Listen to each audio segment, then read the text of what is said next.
¿Qué tal? Bienvenidos a HB Medic. El día de hoy vamos a calcular el eje cardíaco y lo vamos a ver de la siguiente manera. Nosotros tenemos que saber que unas formas prácticas que de aquí para acá va a ser negativo y de acá para acá va a ser positivo. Entonces, y que en ambos lados siempre tiene que sumar 180 independientemente si es el signo positivo o negativo. Y vamos a verlo posteriormente. Como sabemos, de 1 vale 0. ABR 3 más 30, D2 más 60, ABF más 90, D3 120, ABL 150 y D1 más menos 180. Entonces, del otro lado, recordando que este es positivo y los de acá son negativos, ABR sería, como acá vale más 30, para completar para 180 sería 150, pero como estamos en esta región, estamos en negaciones negativas, entonces sería menos 150. Posteriormente, D2 vale 60, acá sería 120 para completarlo, pero tiene que ser negativo, y 90 negativo con D3 vale 120, entonces acá tiene que ser 60, pero estamos en regiones negativas, sería menos 60, y ABL acá vale 150, entonces para completar sería 30 para 180, pero en región negativa. En formas prácticas, para no olvidarnos el valores de los ejes. Entonces, las derivaciones o el eje cardíaco lo podemos calcular de dos formas muy prácticas. La primera forma es vernos en D1 y ABF. Tenemos que trabajar con ciertos valores. Para que nosotros hablamos de un eje normal, algunas bibliografías consideran otros valores, pero hoy día vamos a hablarnos un eje normal que vale desde menos 30 a más 90, un eje normal. Un eje a la izquierda de menos 90 hacia menos 30, un eje a la izquierda. Un eje a la extrema derecha de menos 180 a menos 90, extrema derecha. Y lo que es un eje hacia la derecha de más menos 180 hacia más 90, un eje hacia la derecha. Entonces, continuando con esto, si D1 es positivo, ya BF es positivo, nos estamos refiriendo nosotros a un eje normal. Si D1 es positivo, ya BF es negativo, nos estamos refiriendo hacia una desviación a la izquierda. Si es negativo y positivo, nos estamos refiriendo a una desviación a la derecha. Y si es negativo con negativo, nos estamos refiriendo a lo que es un eje indeterminado, un eje de extrema derecha. Indeterminado. Entonces, ¿cómo lo vamos a ver en el electrocardiograma? Esta forma positivo o negativo, pues bueno, vamos a verlo de la siguiente forma.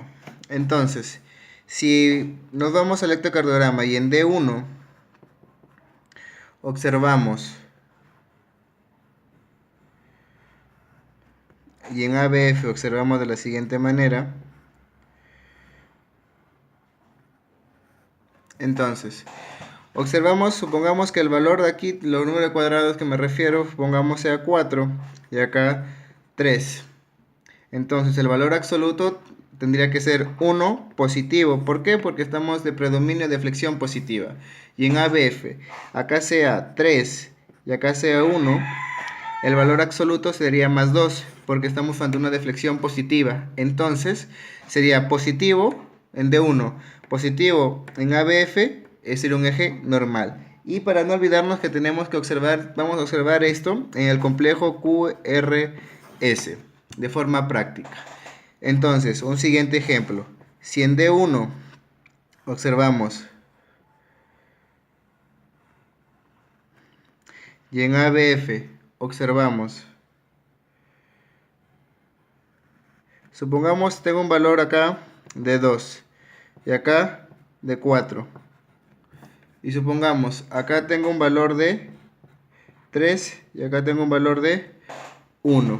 Entonces, 2 y 4, como es de flexión negativa de predominio, su valor absoluto sería menos 2. Y acá sería 3 y 1, como es de flexión positiva, su valor absoluto sería más 2.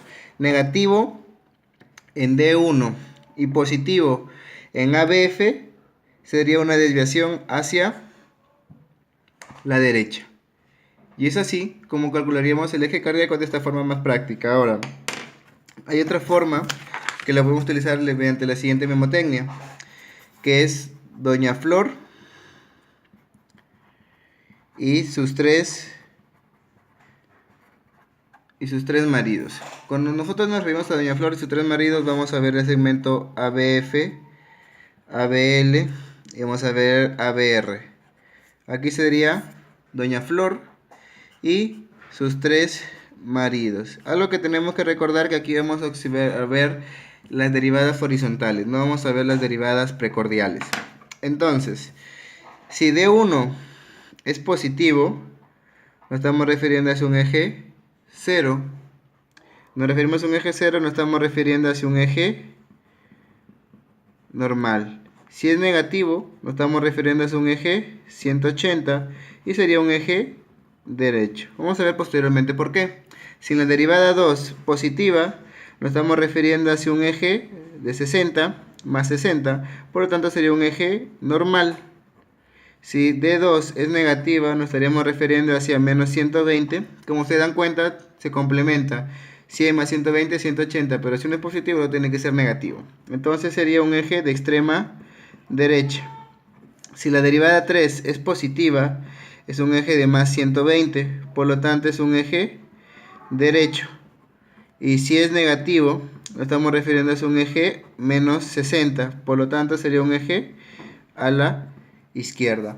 ¿Cómo lo observamos Doña Flor y sus 3 maridos? Pues bueno, lo vamos a ver según buscamos la derivación más isodifásica. Y cuando nosotros nos referimos a la derivación más isodifásica, nos estamos refiriendo a aquella derivación que tenga el mismo tamaño.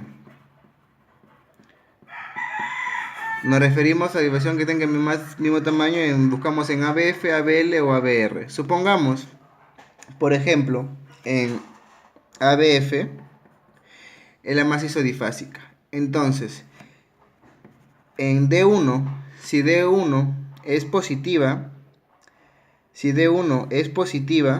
es decir, es positiva, entonces, si es positiva, nos vamos a calcular acá, si es valor positivo, ¿cuánto va a valer? Más 60. Y entonces, si es más 60, nos estamos refiriendo hacia un eje normal. Si en cambio, en D1 fuera negativo, como en este ejemplo, ¿no? Claramente se nota que es negativo. Entonces, si fuera negativo, nos estaríamos refiriendo hacia menos 120. Entonces, el valor sería de menos 120, nos estamos refiriendo hacia una extrema derecha. Otro ejemplo. Supongamos en ABR es la más isodifásica. O sea, es decir, la del mismo tamaño. Siempre con el complejo QRS. Entonces, si en ABR es isodifásica, nosotros tenemos que ver la derivada 3. Si vemos la derivada 3 y observamos de las siguientes maneras, derivadas 3, la de acá sería una derivada de predominio, mejor aquí, así, mejor ahí. Una derivada de predominio positivo. Entonces, si es positivo en derivada 3, ¿cuál sería su valor? La derivada 3 sería de 120. Entonces, sería un eje hacia la derecha. Y ahora, si la derivada 3 sería negativa, como en el ejemplo de acá, ¿cuánto sería su derivada? Sería en menos 60. Sería un eje desviado hacia la izquierda. Y de esta manera en donde vamos a observar cómo calcular el eje cardíaco de una forma práctica. Si te sirvió, suscríbete, dale la manito arriba. Estaré subiendo videos todas las semanas y compártelo. Hasta una nueva oportunidad.